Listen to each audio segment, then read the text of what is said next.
Happy hello everyone! What if I gave you the option of winning the lottery or losing your leg in a car accident? Unless you really want an excuse to compete in the Paralympics, I'm guessing you'll choose the first option. I'm also guessing that you think winning the lottery will make you a lot happier than the loss of a limb.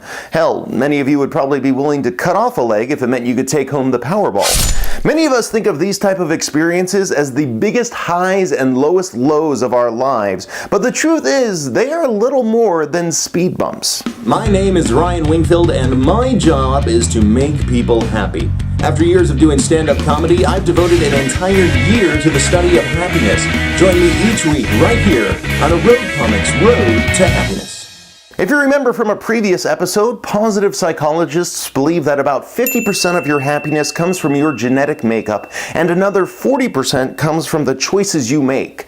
But circumstances only account for about 10% of your happiness. Why is that?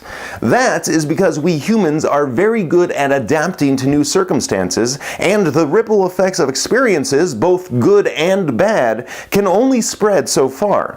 By some accounts, only experiences that have happened within the last 3 months can impact your happiness levels.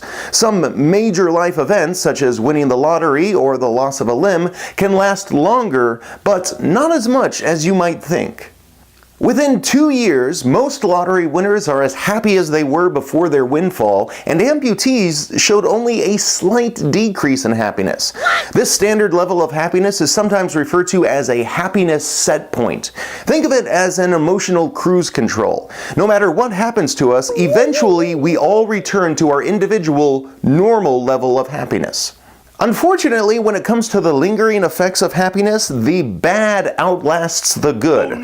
Researchers in Belgium estimate that sadness has the longest lasting emotional impact, more than twice as long as any other emotion, and 4 times as long as joy. Wow. On a side note, this does explain why emotional dramas tend to win more awards than comedies.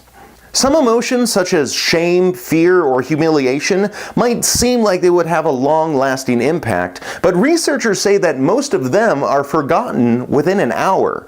So the next time your teenager tells you that you humiliated them and, quote, ruined their life, know that they will probably be over it by tomorrow.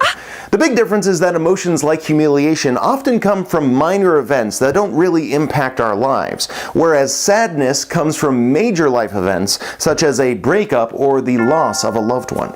The good news is that you can raise your happiness set point by the choices you make, such as the job that you choose to work at, the diet and exercise that you choose to do, or if you're an American, not do, and the relationships that you choose to cultivate. In other words, all the things I've been talking about in this web series. A Road Comics Road to Happiness, slightly raising your standard of happiness 1 week at a time. That's all for this edition of A Road Comics Road to Happiness. Thanks for watching. Don't forget to subscribe and leave any happy comments below. Next week, beauty makes you happy, but not necessarily for the reasons you might think. Until then, stay happy.